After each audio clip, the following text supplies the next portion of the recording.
안녕하세요. 오늘 저희가 함께 살펴볼 자료는 팔란티어, PLTR의 현재 상황과 또 향후 반등 가능성을 분석한 리포트인데요.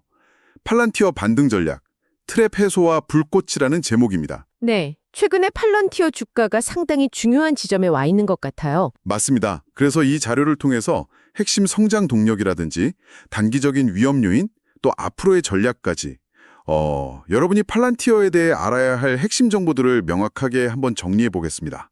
자, 그럼 한번 풀어볼까요? 네, 좋습니다. 팔란티어가 사실 AI나 빅데이터 분야에서 굉장히 독보적이긴 한데, 최근 주가 움직임은 투자자들에게 좀 많은 질문을 던지고 있죠. 그렇죠. 근데 오늘 보시는 자료는 특히 기술적 분석, 스윙 매물대나 트랩 같은 개념하고요. 또 기업의 펀더멘탈, 그러니까 재무나 뉴스 같은 것들을 균형 있게 잘 다루고 있어서 현재 상황을 좀 입체적으로 이해하는 데 도움이 될 겁니다. 네, 좋습니다. 그럼 먼저 긍정적인 소식부터 좀 짚어보죠. 2025년 2분기 매출이 벌써 10억 달러를 돌파했고 전년 동기 대비 48%나 성장했어요. 네, 엄청난 성장세죠. 특히 이 상업 매출이 93%나 급증했다는 점이 눈에 띄는데요. 이건 어떤 의미로 봐야 할까요? 이건 아주 강력한 신호죠. 그러니까 기존에는 정부 계약 비중이 높았잖아요. 네, 거기서 벗어나서 이제 상업 분야로 성공적으로 확장하고 있다는 겁니다. 팔란티어의 그 AI 엔터프라이즈 플랫폼이 이게 시장에서 정말 먹히고 있다는 거죠. 실제 매출을 이어지고 있다는 게 중요해요. 그렇군요. 그리고 자료에 룰 오브 40 지표 얘기도 나오는데 이게 94라고 나왔어요. 룰 오브 폴이요? 그게 뭐죠? 간단히 말하면 매출 성장률이랑 이익률을 더해서 40%가 넘으면 건전하다고 보는 지표인데요. 이게 94라는 건 성장성과 수익성 둘 다 엄청나게 뛰어나다는 증거죠. 연간 매출 가이던스도 올렸으니까요. 와, 펀더멘탈은 정말 탄탄해 보이네요. 네, 그렇죠.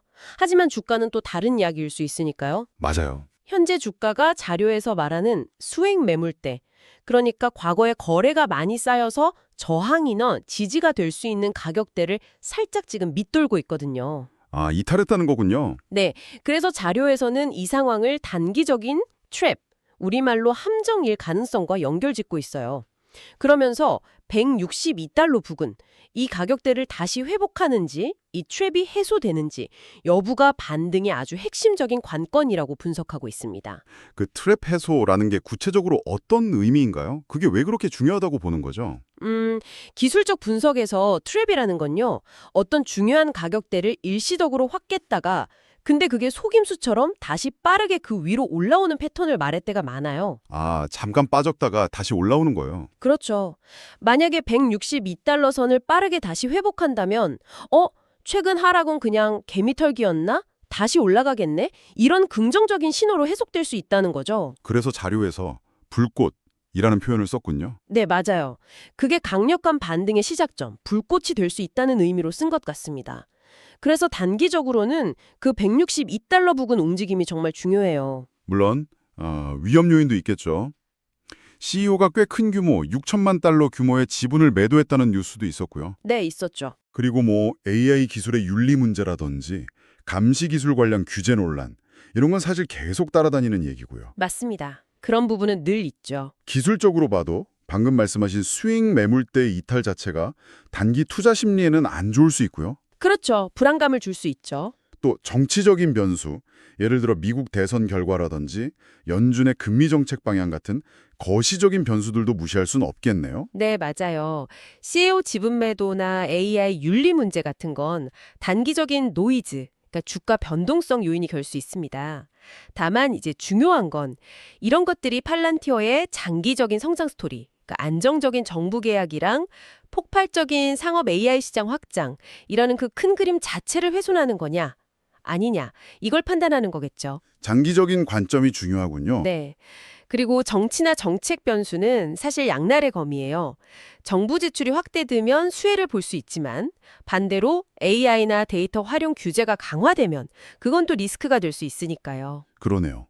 그래서 자료에서는 투자 전략 시나리오도 몇 가지 제시하고 있죠. 네, 그렇습니다.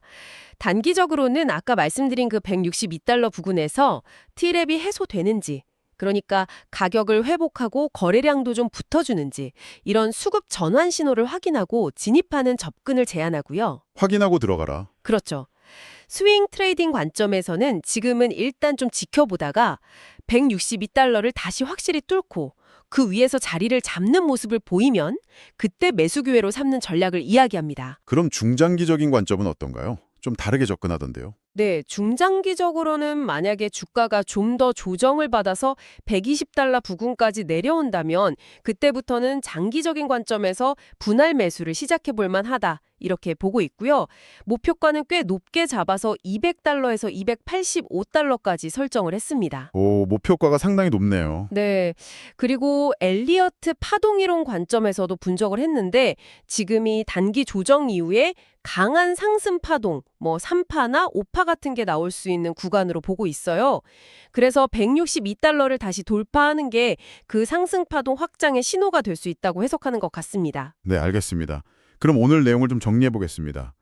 팔란티어는 강력한 펀더멘털 성장세를 보여주고 있지만 현재 주가는 기술적으로 매우 중요한 변곡점에 서 있다. 그렇죠. 스윙 매물대를 이탈한 것이 더 큰 도약을 위한 잠깐의 숨고르기일지 아니면 추가 조정의 시작일지는 결국 162달러 부근에서의 움직임과 트랩 해소 여부가 중요한 단서가 될 것 같네요. 네, 정확합니다. 그래서 이 자료의 최종 의견은 스윙 관점에서는 162달러 회복을 확인한 후에 매수하고 중장기적으로는 혹시 120달러 부근까지 조정이 온다면 분할 매수해서 200달러에서 285달러를 목표로 보유하는 전략.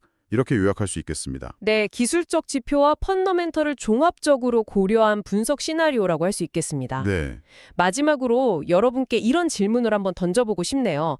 팔란티어의 기술은 점점 더 많은 산업과 정부기관의 아주 핵심적인 운영에 깊숙이 관여하고 있잖아요. 그렇죠. 점점 더 그렇게 되고 있죠. 만약에 앞으로 AI 윤리나 데이터 프라이버시에 대한 사회적, 법적 기준이 지금보다 훨씬 더 엄격해진다면 이게 팔란티어의 핵심 비즈니스 모델이나 장기적인 경쟁 우위에 어떤 우리가 예상치 못한 방식으로 영향을 미칠 수 있을까요?